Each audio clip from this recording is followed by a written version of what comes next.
What is up mga guys? So it's another day, another video na naman for all of you. Iyo naman.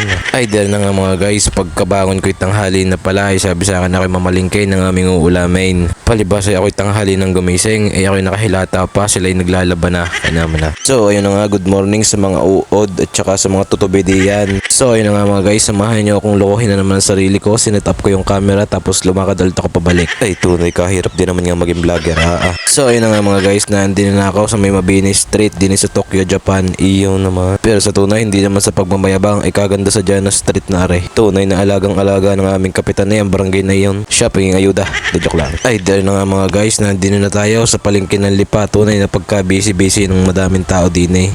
Ikaw, naman narit tindahan nga rin nagsara na. Nalugi na yata ang kumpanya. At sa pagpasok ko din sa may hallway, din sa may palengke, napansin ko rin daan na ko, pinapaganda na yata ang daan din eh. At fast forward mga guys, tayo na din na sa bilihan ng tambakol. Sa mga hindi nakakaalam ng tambakol diyan tulad ko, yun ay tuna. So ayun na nga mga guys, bumili na tayo worth 14,000. De joke lang, 149 lang.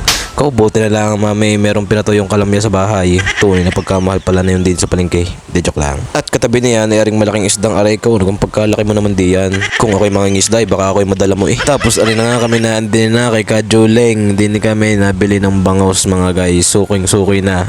Suki na nga ang tawag sa akin din eh. Hindi naman maka-discount. De joke lang. Tapos siya totoo din sa aming kapatid na rin na may-ari ng barbecuehan din eh. Sa may tapat ng kapilya. Tunay na pagkasarap ng suka ng mga iyan. Ay di rin na nga tinatrabaho na ang ating bangaws. Tapos ay di rin tapos na. At pagkatapos na yan ay di ako'y dumiretso na din sa may gulayan. At tayo bibili ng ating panlahok sa ating lulutuin. At pagkatapos na yan ay ako'y umuwi na at ako'y nayamot lang sa palengke.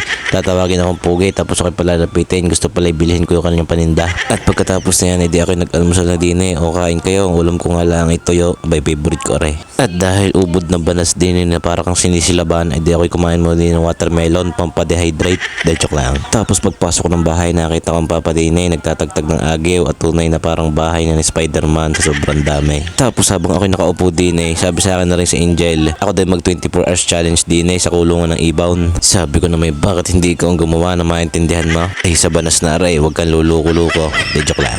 At pagkatapos niyan mga guys ay ako inutusan ng mamay, ilabas ko daw rin kama, tunay na may baktol na eh. De joke lang. Kayo ngay mag-comment din sa comment section kung pinapainitan nyo din ang inyong mga kama at parang si mama lang ang gumagawa niyon eh. I-comment nyo nga diyan kung anong magandang naidudulot ng pagbibilad sa araw na rin kamang are. Ay naman na. Tunay na hagyan ang magkaigi din at malaki para sa akin. Kau, kita nyo ka naman iyan, parang 10 dekadang hindi nalinisan ng bahay na rin. Hindi kasi naglilinis ang aking mga kapatid, ako lang lagi naglilinis. De joke lang.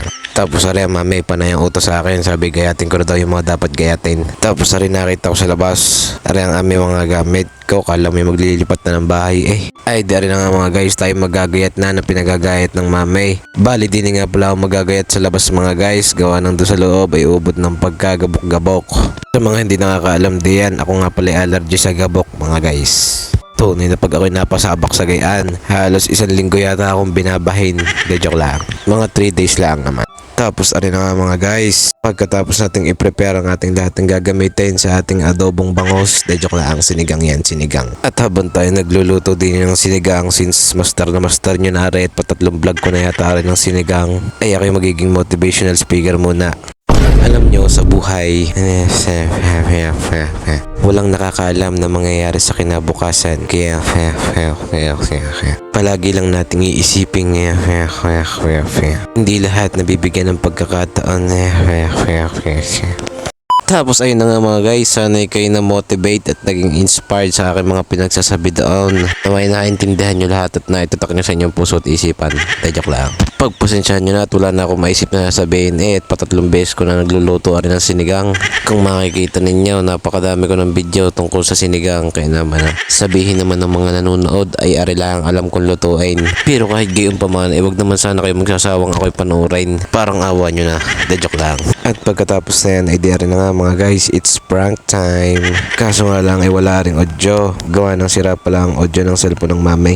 Bali ang naisipan nga pala naming iprank di ay ang mami. Kunwari ipapatikim ko na sobrang asim. Ay purong sinigang sa sampalok naman eh. Kaya naman na. Panoorin ninyo kung anong reaction ng mami pag natikman na rin. Kaya naman na.